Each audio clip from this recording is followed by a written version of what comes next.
Bismillahirrahmanirrahim. Dear viewers and listeners, Assalamu alaikum. In today's video, I'm going to sum up my argument that why riba is different from interest. So, in today's video, basically, I'll focus on the conventional arguments that are put forward by majority of Muslim scholars, and then we'll see that to what extent those arguments are in line with the wisdom provided by the glorious Quran.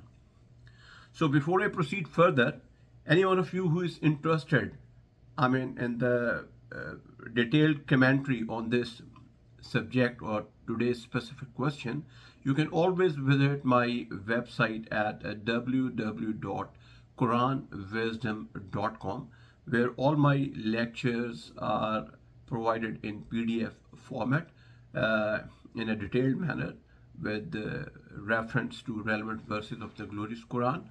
So any one of you who is interested, he can have access to that information. Okay. Now, based on the wisdom provided by the glorious Quran, we understand that there is only one verse in the glorious Quran, that is verse 130 of chapter 3, that precisely defines what is riba. And it says, doubled and redoubled. So, Allah Almighty is commanding in precise words, you who believe, do not consume riba, doubled and redoubled. So it means that riba in the sight of Allah Almighty is any monetary gain that is exploitative in nature, that results in doubling and redoubling one's wealth at the expense of the other party. So this is the fundamental point that we need to keep in mind, that what is precisely riba in the sight of Allah Almighty. Now, coming to today's question. Today's question is that why conventional perspective on riba and interest is incorrect. Now, I'm going to discuss different arguments that are put forward by conventional scholars, Muslim scholars, and whereby they try to equate riba with interest. First confusion is between interest earned on physical capital and financial capital. We know that in economic terms, capital, that is a factor of production, has two forms. Physical capital, for example, in the form of plant and machinery, buildings, a road network, and so on for public sector projects, and the financial capital, the money. So, according to conventional scholars, if you rent out your plant and machinery to a business, for example, that rent, that is technically interest, is permissible.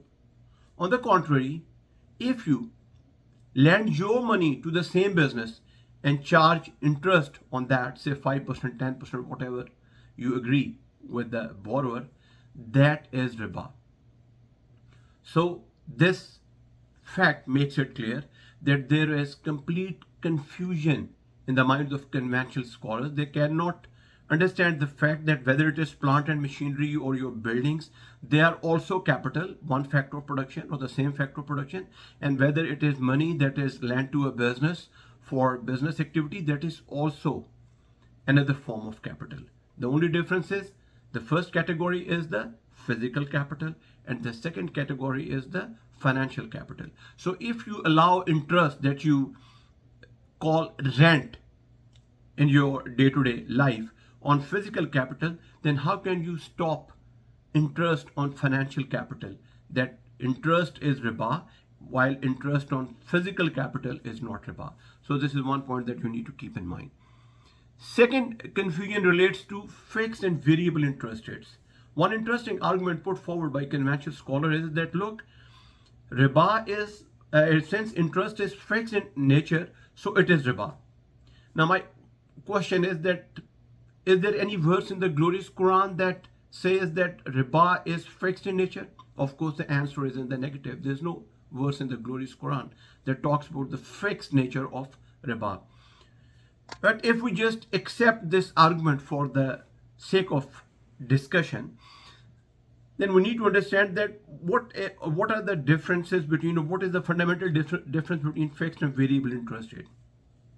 We know that if we lend money to somebody and charge interest, say nominal interest of 10% per annum on that loan amount, so this 10% interest that appears to be fixed in nominal terms is in fact variable in nature. Why? Because the money that we are going to earn at the rate of 10%, its purchasing power is dependent upon the inflation that is prevalent during the tenure of that loan. So for simplicity, we assume that the total loan period is 1 year and there are 4 quarters in a year. So in the first quarter, say inflation rate is 3%. So the interest rate earned is 10%. The real interest rate is, in terms of purchasing power, 10 minus 3. That is 7%, because the purchasing power is dependent upon the inflation. When there is higher inflation, there is lower purchasing power of the same money, and vice versa. Suppose in the second quarter, the inflation rate is 3%. Then the real interest rate would be 10 minus 3, 7%. In the third quarter, if inflation rate is 5%, the real interest rate is 10 minus 5, 5%. So what I'm trying to highlight is that there is no such thing like fixed interest rates. Interest rates may be fixed in nominal terms, but when it comes to the purchasing power of that money that you are going to generate through interest as a stream of income, it is always variable.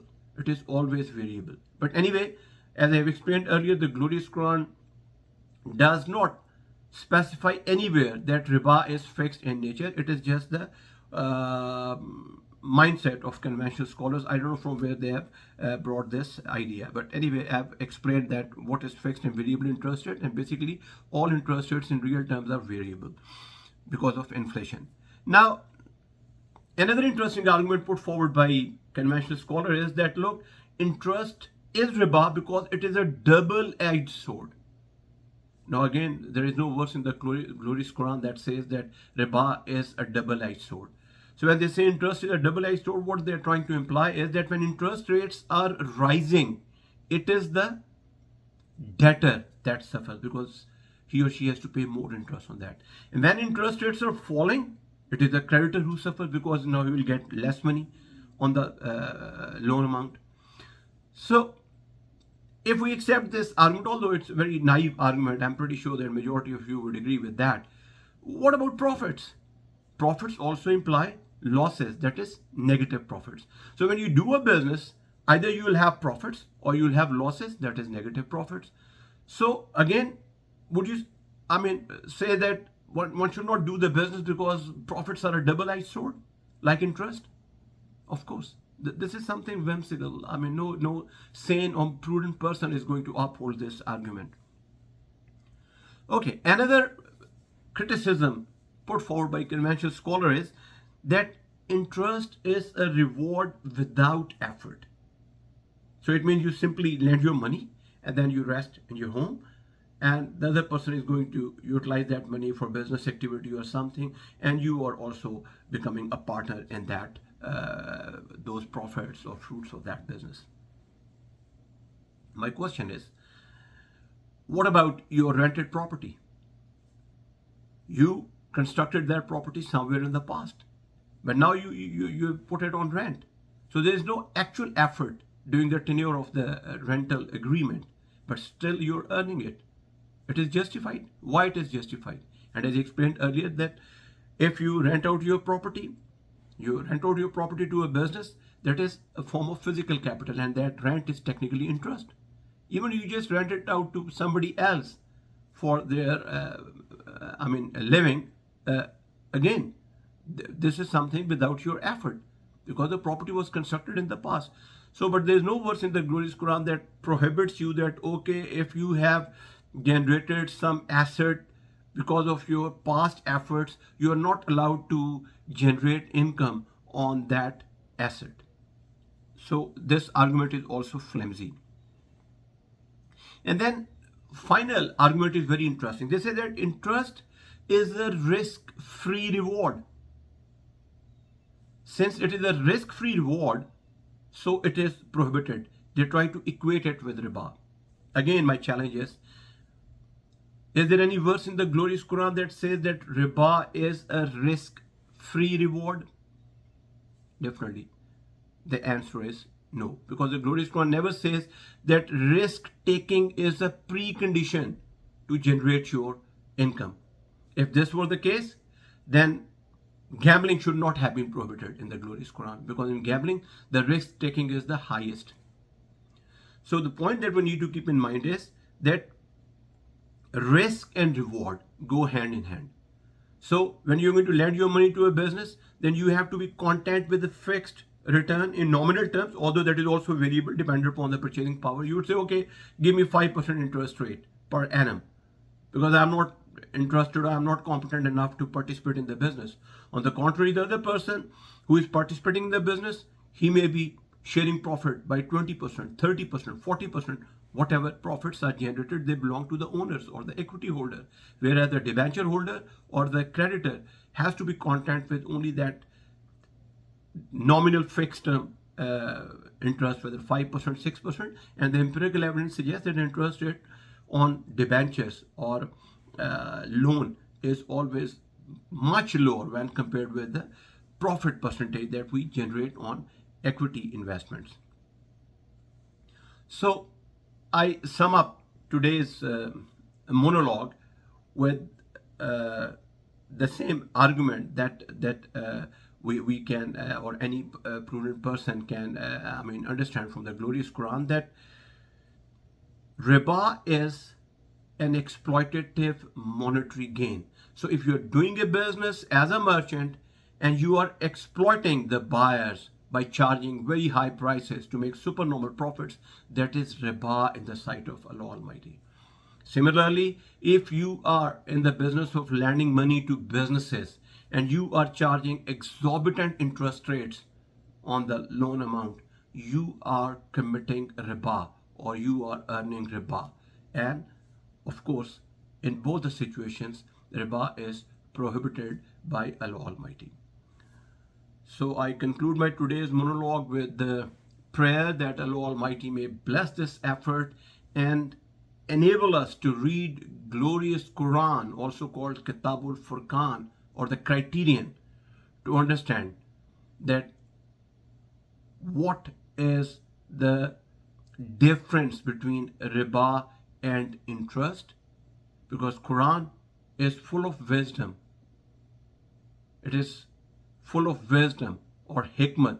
So when we start reading glorious Quran critically, then we start understanding the wisdom provided in the glorious Quran. Then you don't have to look towards conventional wisdom, because conventional wisdom cannot be a substitute of the wisdom provided by the glorious Quran, that is word of Allah Almighty, and that is based on eternal wisdom. Thank you for watching.